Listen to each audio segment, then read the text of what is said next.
नमस्कार विद्यार्थियों, आपके अपने YouTube चैनल आरपी कटारिया पर आपका हार्दिक अभिनंदन और स्वागत। आज इस वीडियो में हम बात करेंगे प्रश्नावली 3.3 के बारे में ही।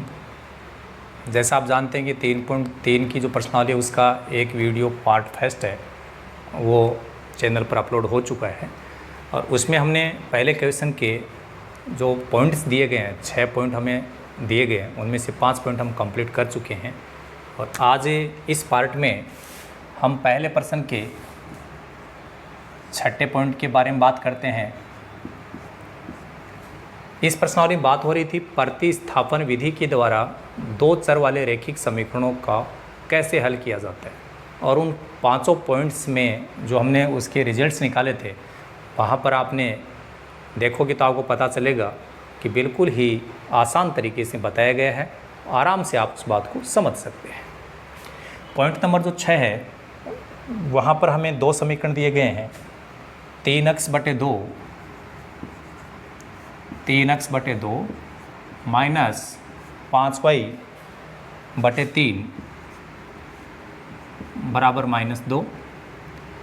इसके साथ में दूसरा समीकरण दिया गया है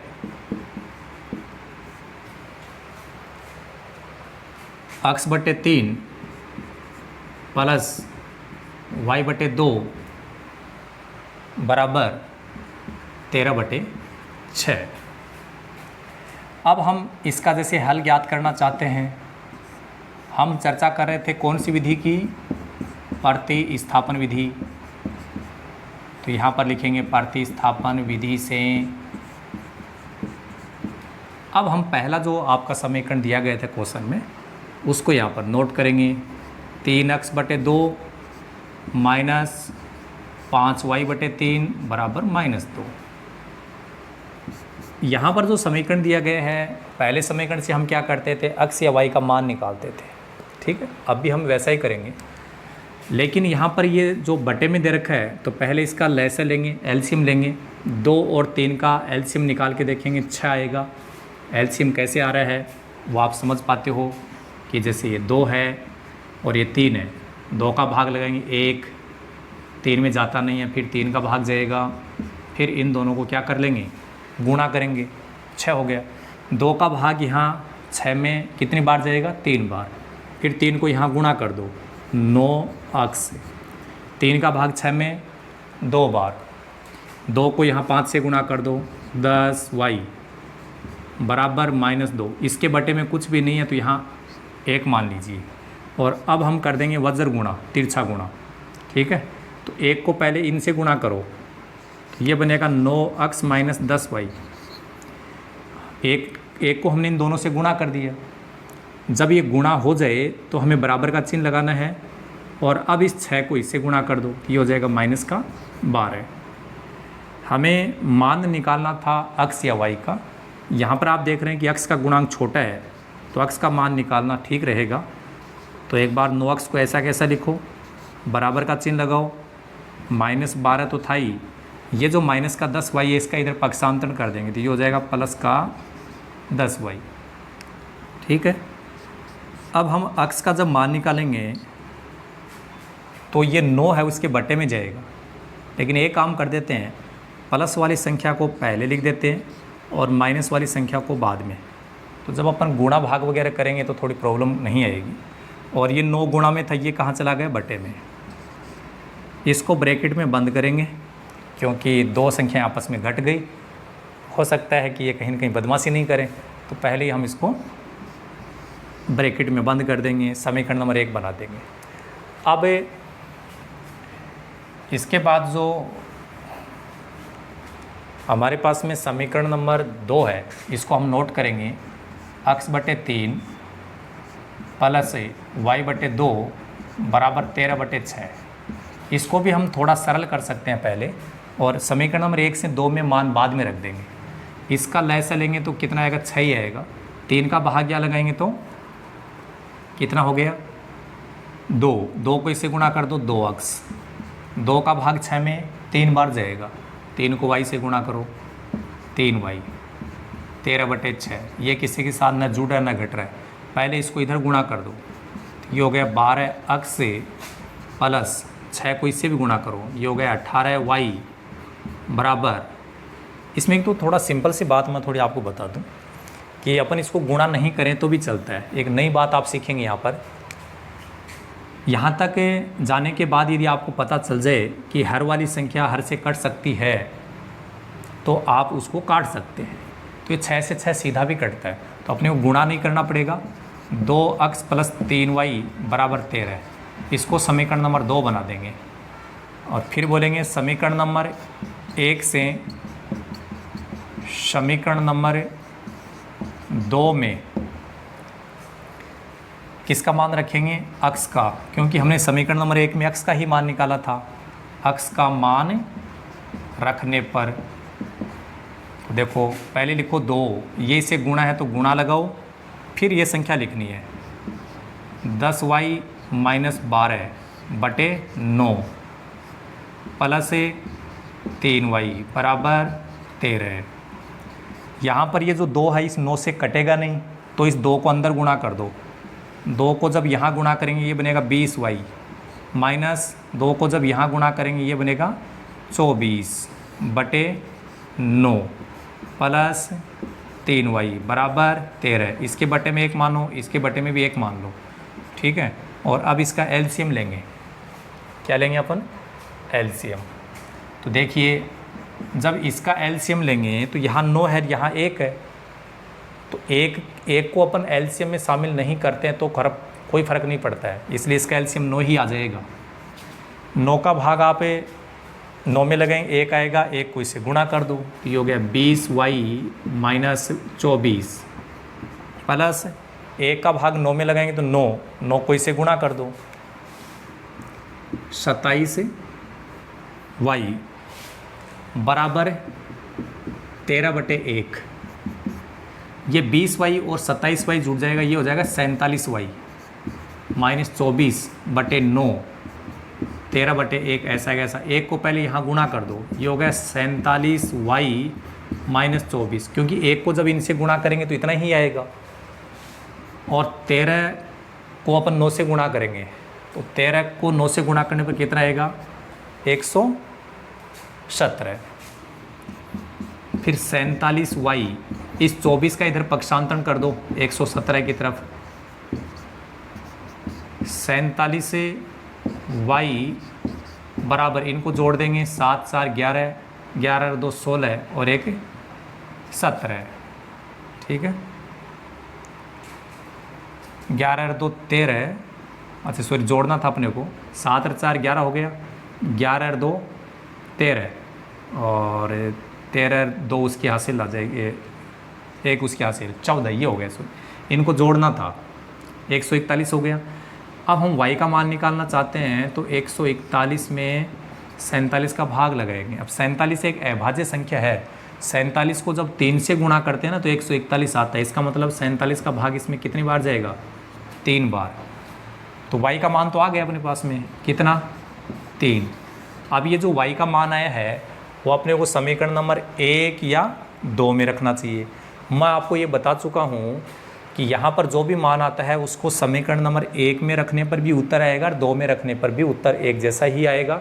लेकिन यदि आप समीकरण नंबर 1 में रखेंगे तो आपका काम फास्ट होगा और आपका रिजल्ट है वो जल्दी मिलेगा आपको। तो हम समीकरण नंबर 1 में मान रखेंगे तो आगे क्या कहा जाएगा कि समीकरण नंबर 1 में y का मान रखने पर, समीकरण नंबर 1 में y का मान रखने पर, तो यहाँ से स्टार्ट कीजिए। x बराबर 10 गुणा, क्योंकि 10 इससे गुणा है, y का मान कितना आया था हमारे पास, वहाँ पर देखो आप 3 आ रहा है, तो y की जगह हम लिखेंगे 3 - 12 बटे 9। 10 को 3 से गुणा करेंगे 30, 30 में से 12 घटा दो 18, 18 बटे 9, 18 में 9 का भाग जाएगा 2, तो x का मान तो आ गया 2, y का मान आया था 3 और ये हो गया आपका रिजल्ट। बटे में होने के कारण थोड़ा सा ये बड़ा ज़रूर हो गया होगा, लेकिन यदि अपन सावधानी से करते हैं तो इसमें किसी भी प्रकार की प्रॉब्लम आप लोगों को नहीं आने वाली है। जैसे आपने पॉइंट नंबर 6 देखा तो आपका पहला जो क्वेश्चन है वो पूरा कंप्लीट हो चुका है। और अब हम बात करेंगे क्वेश्चन संख्या 2। दूसरा जो क्वेश्चन आपका उसकी बात की जाएगी।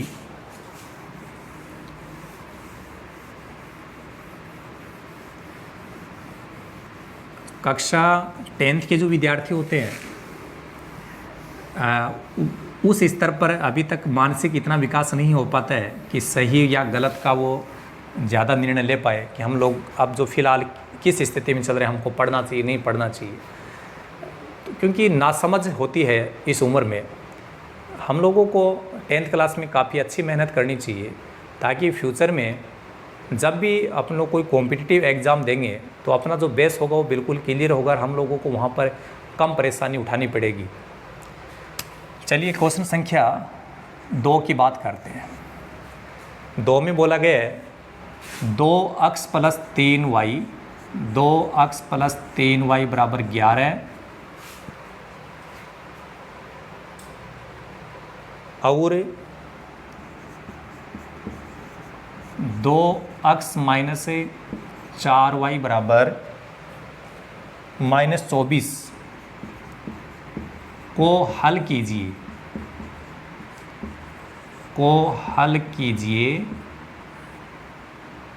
और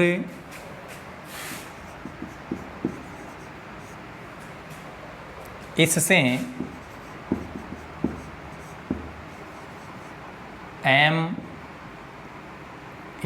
m का वह मान ज्ञात कीजिए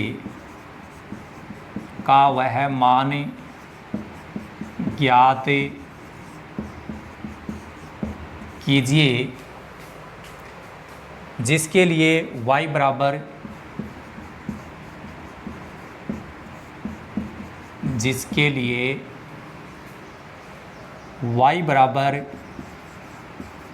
mx + 3 हो।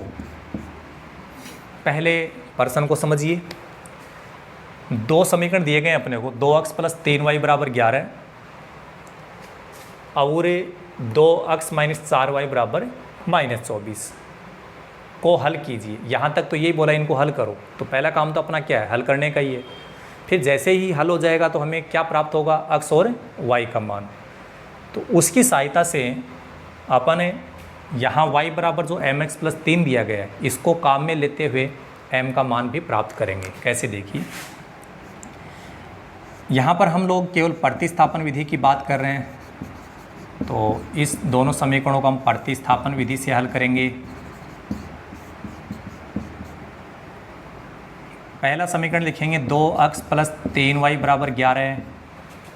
किसका गुणांक छोटा है, x का, तो x का मान निकालेंगे।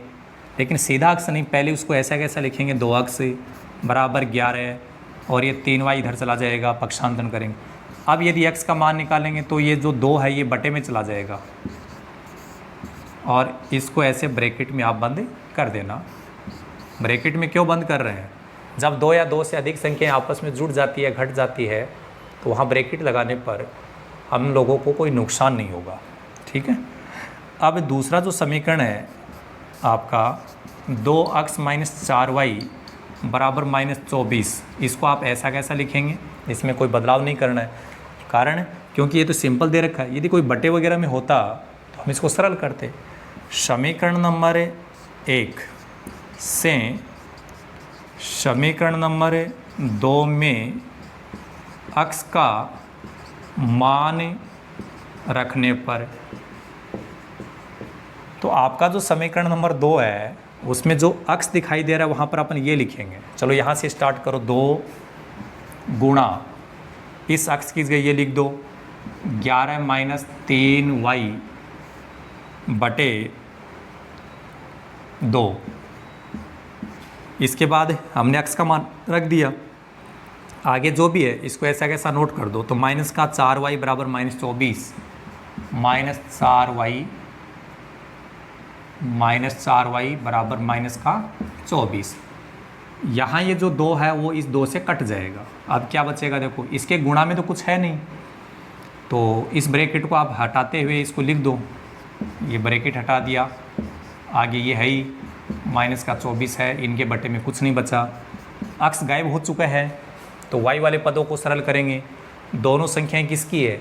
माइनस की, इसलिए दोनों संख्याएं जुड़ेंगी। एक जैसा निशान होगा तो जुड़ेगा, याद रखना, और अलग अलग निशान हो तो घटेगा। तो माइनस के 3y माइनस के 4y ये हो गए माइनस के 7y, बराबर में माइनस 24 है। ये जो 11 है इसको भी इधर भेजेंगे तो ये भी माइनस का हो जाएगा। माइनस 7y बराबर,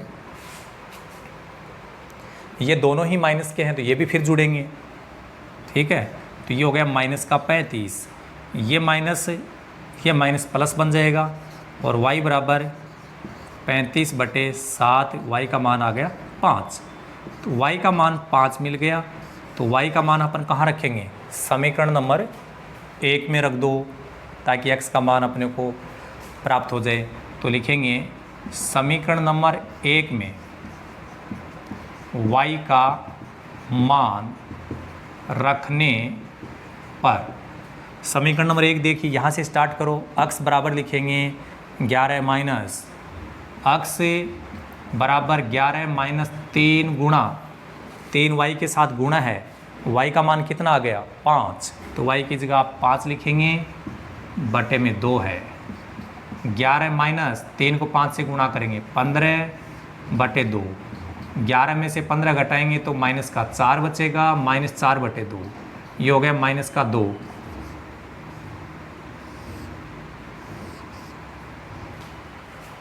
तो ये हमें x का मान प्राप्त हो गया, ठीक है।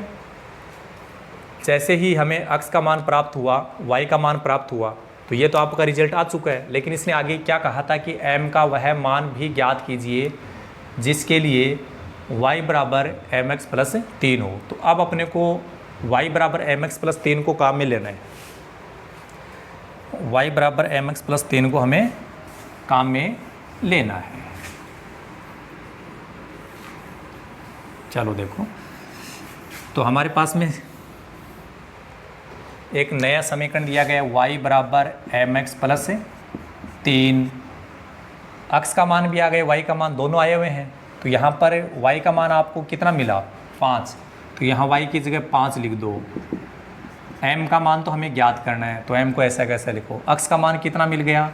-2 प्लस 3 है ही, ये 5, -2 को जब m से गुणा करेंगे तो ऐसे लिखेंगे -2m, और ये प्लस 3। अब m का मान ज्ञात करना चाहते हैं तो इस पद का इधर पक्षांतरण कर दो, तो ये हो जाएगा प्लस का 2m, इधर माइनस था हम इधर लेके आ गए, और 5 को इधर भेज दो, 3 - 5, ये 5 इधर माइनस का हो जाएगा। 2m बराबर -2, m बराबर -2 के बटे में ये 2 लिखा जाएगा, तो ये m बराबर हो जाएगा माइनस का 1। ये आपको m की वैल्यू प्राप्त हो गई है, ठीक है। तो आज इस वीडियो में हम केवल इतनी ही चर्चा करेंगे। So thank you so much, all the best, be positive always.